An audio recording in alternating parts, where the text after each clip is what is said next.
संपूर्ण देश 76वां गणतंत्र दिवस का उत्सव मना रहा है। देश उन विभूतियों को नमन कर रहा है जिन्होंने आजादी की लड़ाई में अपनी महत्वपूर्ण भूमिका निभाई है।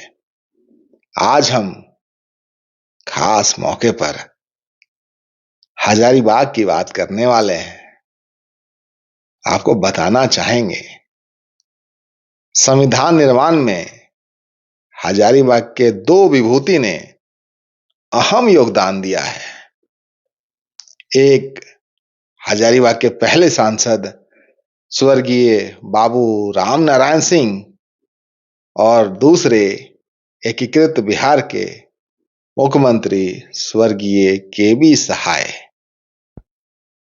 गणतंत्र दिवस के इस खास मौके पर आज हम बात करेंगे छोटा नागपुर के शेर कहे जाने वाले और कभी छोटा नागपुर केसरी कहे गए स्वर्गीय राम नारायण बाबू सिंह के बारे में।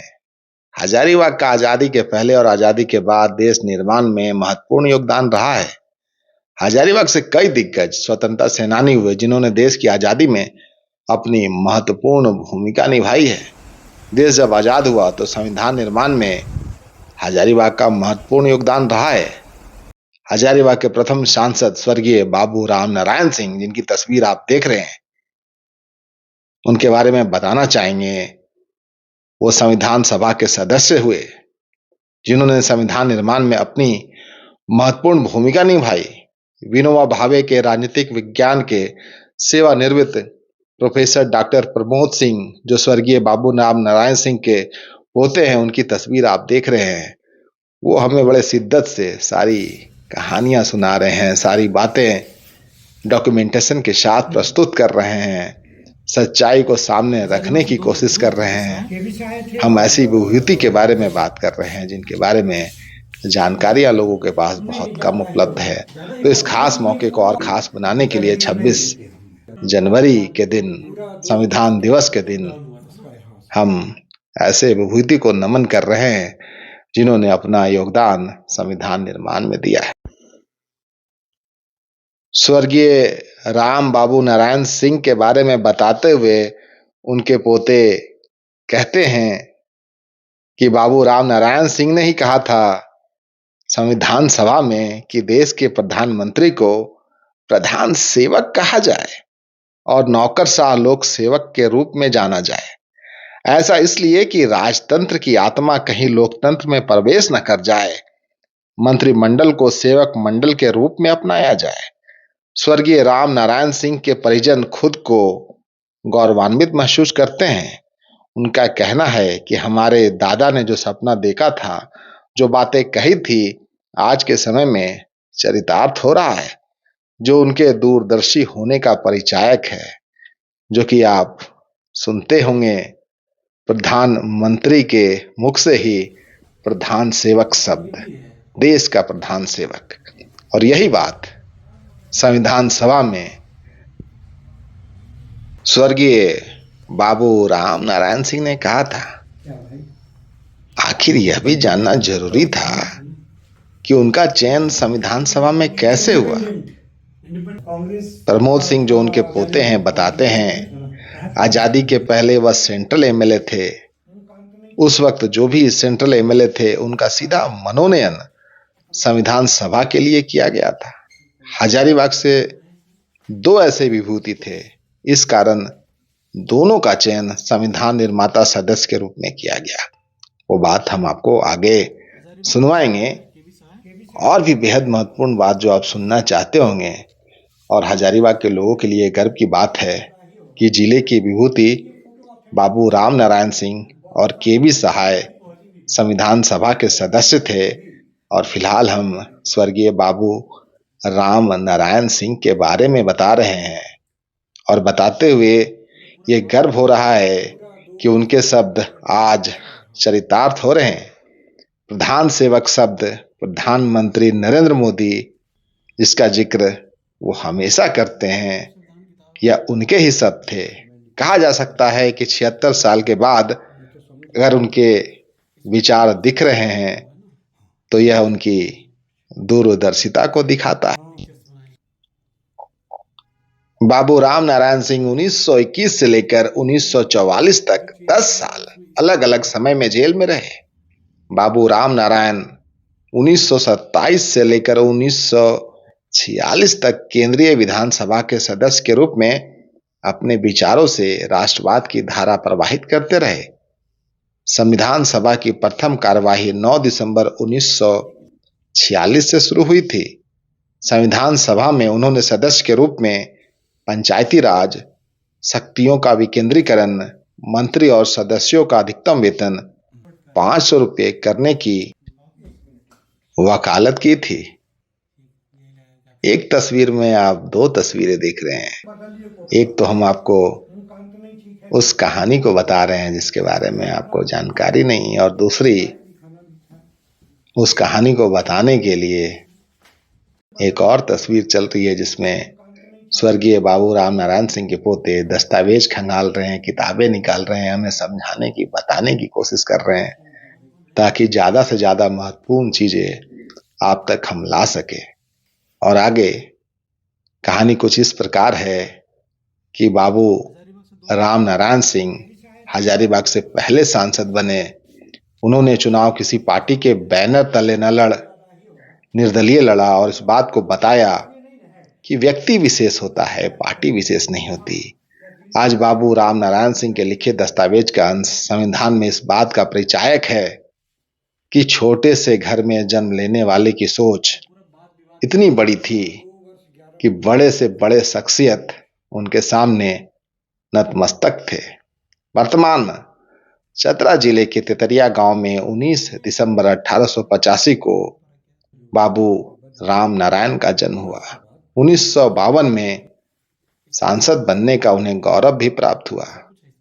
आजादी की लड़ाई में उन्होंने अपना अहम योगदान दिया।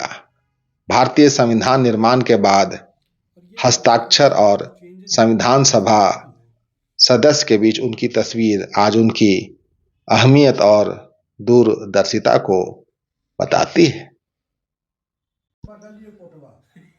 राम नारायण सिंह के वंशज आज उनके लिखे हुए कागज को समझते हैं और हमें भी समझाने की कोशिश करते हैं। उनके घर में संविधान सभा की पुस्तक और अन्य इस बात को बताते हैं कि यह घर कोई आम घर नहीं है, बल्कि संग्रहालय है, और उस संग्रहालय में एक ऐसे विभूति निवास करते हैं, उनकी बातें निवास करती है जो दुनिया से अछूती है, और हम यही बातें आपके सामने लाने की कोशिश कर रहे हैं। आगे आप सुनिए स्वर्गीय बाबू राम नारायण सिंह के पोते डॉक्टर प्रमोद कुमार सिंह क्या कुछ बता रहे हैं। देश गणतंत्र दिवस मनाने जा रहा है, आपका परिवार का, दादाजी का, बाबूजी का क्या योगदान है संविधान निर्माण करने में? हमारे दादाजी स्वर्गीय राम नारायण सिंह संविधान सभा के सदस्य निर्वाचित हुए, केंद्रीय विधानसभा के सदस्य थे इसके पहले। तो उनका योगदान किस रूप में आपके पास रखें, एक लंबी चौड़ी फहरिस्त हो जाएगी, लेकिन जो महत्वपूर्ण बात उन्होंने कहा था कि अधिकतम जो राज्यों के या केंद्र के अधिकार हैं उसे पंचायत में देना चाहिए, क्योंकि जब पंचायत शक्तिशाली होगा तभी सही ढंग से अधिकारों का संरक्षण हो पाएगा। उसके बाद राज्यों को मिलना चाहिए और सबसे कम संसद को मिलना चाहिए। तो उन्होंने अधिकारों के विकेंद्रीयकरण की बात कही थी। और दूसरी महत्वपूर्ण बात उन्होंने कही थी, जो कि संविधान सभा के डिबेट्स में उल्लिखित है, कि जो सेवक मंडल है, कैबिनेट जिसकी हिंदी होती है, तो इससे ब्रिटिश साम्राज्य का बू आता है। तो कैबिनेट न कह के उसे सेवक मंडल कहा जाए, और जो प्रधानमंत्री हों उनको प्रधान सेवक कहा जाए, और अन्य मंत्री हैं उनको लोक सेवक कहा जाए। इसकी वकालत उन्होंने की थी। और सबसे महत्वपूर्ण और तीसरी बात उन्होंने कही थी, बहुत अफसोस के साथ लंबी चर्चा इस पर हुई थी कि the master of the country live in the hut but the servant of the country live in the castle. उनका कहने का मतलब ये था कि जनता त्राहि त्राहि करके झोपड़ियों में रह रही है और नौकरशाह महलों में रहते हैं। इस विषमता को दूर किया जाना चाहिए ताकि जनता को लगे कि जनता मालिक हैं और जो ब्यूरोक्रेट्स हैं उनके सेवक हैं। क्योंकि आपके दादा आपसे बात भी किया करते होंगे, बात बताते भी होंगे, तो आखिर कैसे उनका चयन हुआ था संविधान सभा में? क्योंकि उस समय बहुत मैं छोटा था, उतनी बुद्धि नहीं थी, लेकिन मैं जो कुछ पिताजी से सुना और स्वर्गीय कृष्णवल्लभ सहाय जी के बड़े पुत्र राम बाबू, जिनको हम लोग बड़े चाचा बोलते थे, उनसे जो सुना उसमें यही पता चला कि ये केंद्रीय विधानसभा के सदस्य थे। आज़ादी के पहले जो एमपी हुआ करते थे उनको कहा जाता था सेंट्रल एमएलए, और ये 1927 से 1946 तक सेंट्रल एमएलए थे। बीच में सेंट्रल एमएलसी भी हुए 5-7 साल के लिए। तो जो व्यक्ति एमएलए सेंट्रल थे उनका सीधा सीधा मनोनयन संविधान सभा के लिए किया गया। तो हजारीबाग से 2 लोग थे, एक प्रोविंशियल एमएलए स्वर्गीय कृष्णवल्लभ सहाय जी और ये थे सेंट्रल एमएलए में, तो एक बाबूराम नारायण सिंह का चयन किया गया।